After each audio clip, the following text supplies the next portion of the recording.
कहानी की दुनिया चैनल में आप सभी का स्वागत है दोस्तों। पापा मम्मी, मुझे आप लोगों से कुछ कहना है।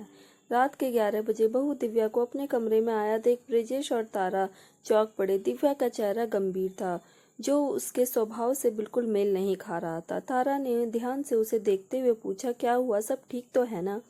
दिव्या ने उनकी ओर देखते हुए बिस्तर पर बैठते हुए तारा का हाथ अपने हाथों में लिया और बोली, मम्मी एक बात कहूँ, जब तक बुआ जी घर पर हैं आप लोग मुझसे रौब से बात किया कीजिए।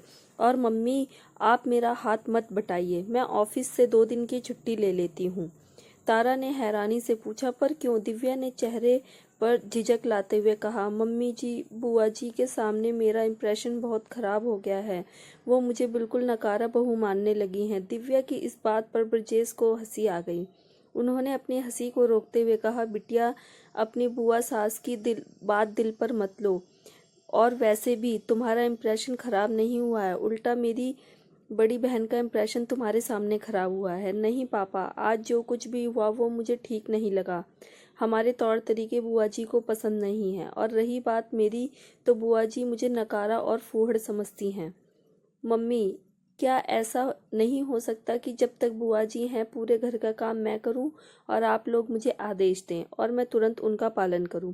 दिव्या की यह बात सुनकर तारा उसकी मनोदशा समझ रही थी, जबकि उसकी बड़ी ननद रमोला जीजी आई थी।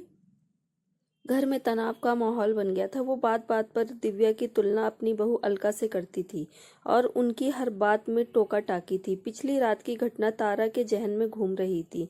सब डाइनिंग टेबल पर बैठे डिनर कर रहे थे। माहौल हंसी खुशी का था। खाना खत्म होते ही तारा, जयंत और ब्रजेश अपनी झूठी थाली उठाने लगे। तभी रमोला जीजी चिल्लाई, बहू ये सब क्या है? सास ससुर अपनी झूठी थाली खुद उठा रहे हैं और तुम देख रही हो। दिव्या सहमकर उनकी तरफ बढ़ी, लेकिन ब्रजेश ने इसे इशारे से रोक दिया।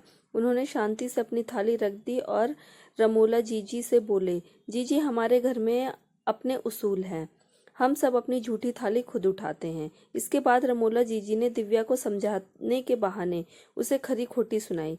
देख बहू, तेरी जिठानी अलका हर चीज में तेरे हाथ में हाथ देती है, यह बड़े बूढ़ों के सम्मान की बात है। दिव्या ने चुपचाप उनकी बात सुन ली और हथियार डाल लिए। दूसरे दिन दिव्या सुबह से अपनी बात पर अड़ी थी कि बुआ जी को लेकर उनका इंप्रेशन खराब ना हो। तारा ने उसकी बात सुनते हुए कहा, बेटा सबके घर की अलग व्यवस्था होती है। तुम नौकरी करती हो तो हम अपने छोटे छोटे काम खुद ही करना पसंद करते हैं। तुम्हें यह सब करने की जरूरत नहीं है। किसी को इम्प्रेस करने के लिए अपने स्वभाव को बदलना सही नहीं है। ब्रजेश ने हंसी में कहा, बिटिया यह खतरनाक प्रयोग है। सोचो अगर तुम्हारी मम्मी को नई व्यवस्था रास आ गई तो क्या होगा? दिव्या ने गुस्से से गहलबिया डालते हुए कहा, पापा आप भी ना, मैं सिर्फ चाहती हूँ कि बुआ जी कोई बुरा इंप्रेशन लेकर ना जाएं। दूसरे दिन अलका का फोन आया। वह अपना जन्मदिन मना रही थी। फोन पर रमोला जीजी से बात करते करके अलका ने मजाक में कहा, मम्मी मेरा गिफ्ट यही है कि आप कुछ दिन वहीं रह जाएं। इस बात ने रमोला जीजी को अंदर तक झकझोर दिया। वे चुपचाप अपने कमरे में चली गई। ब्रजेश और तारा ने उन्हें सतावना देने की कोशिश की, लेकिन उनके दिल पे लगी चोट साफ झलक रही थी।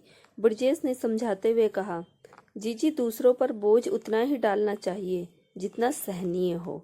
अपने झूठे बर्तन खुद उठाने से कोई छोटा नहीं बनता।